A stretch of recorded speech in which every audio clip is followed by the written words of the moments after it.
I think our biggest challenge in the economic environment is really driving top-line growth.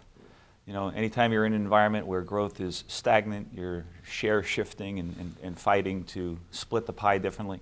And so I think our biggest challenge, and therefore our biggest opportunity, is what do we do to grow the pie? And how do we create categories? How do we grow existing categories?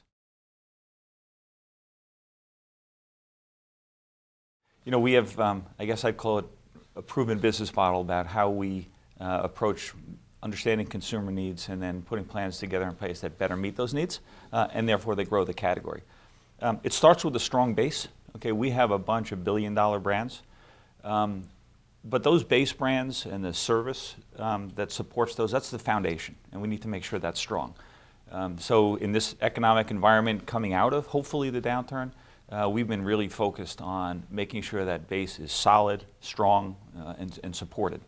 And then on top of that, it's all about innovation, right? And again, back to the idea of our goal is to grow categories. I mean, that's when we're at our best. That's when we work with our retailers at our best. So what are the things that we can do to actually grow categories? And I think there are two ways to do that.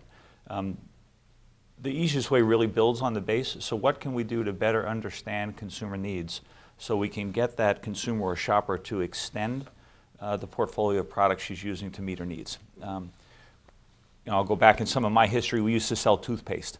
Okay, now we talk to our trading partners about the oral care category, and a way to grow that category is get that consumer who is just using paste to now use toothbrushes. If we can get a consumer to change out her toothpaste, his or her toothbrush, every 6 weeks, that's better for them. To use floss, to use whitening ingredients, to use mouthwash. And the more we can work together to talk to a consumer about the regimen he or she needs to meet their requirements, you grow top-line sales. You know, we also try to invent categories. You know, I laugh, Swiffer. You know, we've turned that brand into a verb. Okay, people Swiffer now. Right, that's a category that simply didn't exist until we got in it. So that's what we have to do. We have to continue to innovate on top of a strong base.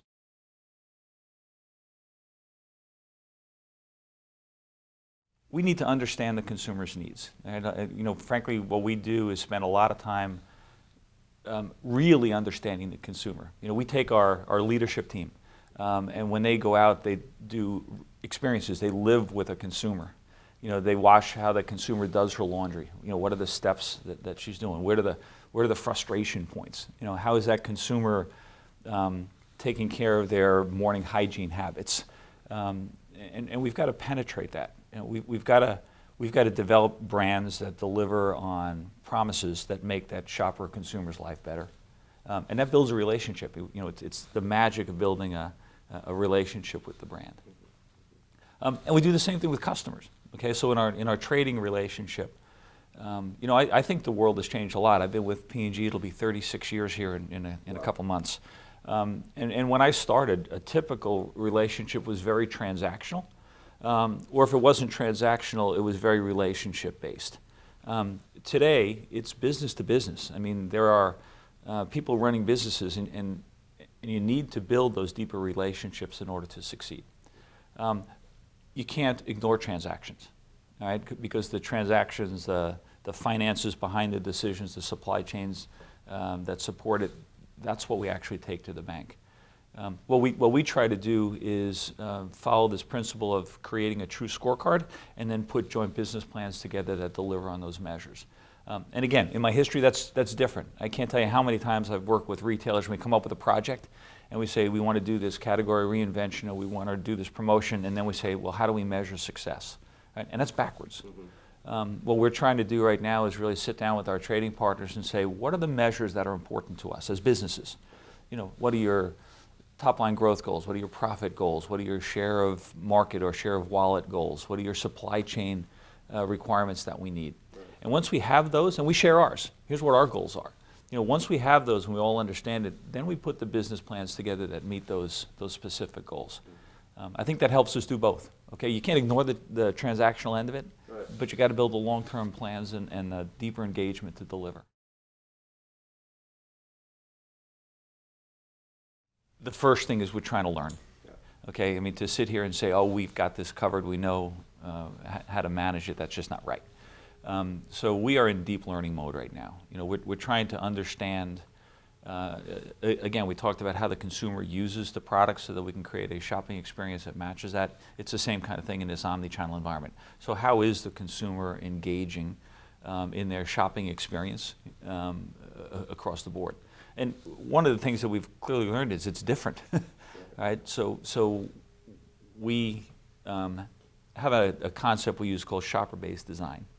And we know how that works in brick and mortar. All right? We know how to work with our retailers to arrange the shelf to encourage the consumer to fill their regimen of needs. We know how to create adjacencies in a brick and mortar environment. That just doesn't translate to electronic. All right, so we're trying to learn.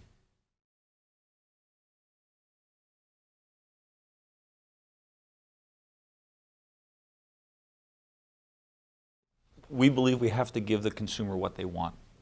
Number one. Number two, not all consumers want the same information. All right, so it can't be just a flood of information of overwhelming the consumer with things that aren't relevant or important to them. We're working with industry to really understand what are the business requirements, and you'll hear the term B2B2C, so a manufacturer working with a retailer talking to the consumer, a manufacturer working with the GS1 organization in the standards environment to provide information to third-party aggregators that can feed some of the e-commerce retailers, or if a consumer scans a barcode on an app, how do we make sure that the information there is accurate? So we're deeply involved in that. Where we are as a company is very much supporting transparency with the consumer for the relevant information to that consumer. Simple way to put it, if it's on our package, if somebody can go to a P&G brand website and find the information there, even if they've got to dig for it, we need to be able to make that information readily accessible to those consumers who want it.